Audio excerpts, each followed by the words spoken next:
ശുക്രുരത്തു ദേശമിന്ന് അഹദിൻ കൃപയിൽ നമ്മളിന്ന് ഇസ്സത്തിൻ ലിവാഇൻ കീഴിൽ ചേർന്നു നിന്നിതാ. വെട്ടമഷ്ടദിക്കിലും പരത്തി സുഹൃത പാത താണ്ടി മഹിത ചരിതമെഴുതി ശതയുഗം ഗമിച്ചിതാ. പതരാത്ത പണ്ഡിതർ ഇരുൾ നീക്കി നേരിനായി ഹക്കിൻ റാന്തലായി തെളിച്ച നൂറിതാണേ. മാറുന്ന കാലമൊപ്പം ആദർശം കാത്ത് സദാ അതവുമറിവുമേകിയ ഈ സത്യസാഗരം. ശുക്രുരത്തു ദേശമിന്ന് അഹദിൻ കൃപയിൽ നമ്മളിന്ന് ഇസ്സത്തിൻ ലിവാഇൻ കീഴിൽ ചേർന്നു നിന്നിതാ.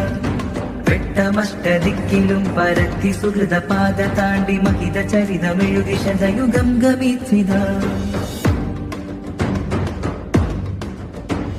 اجمعوا يا عالمي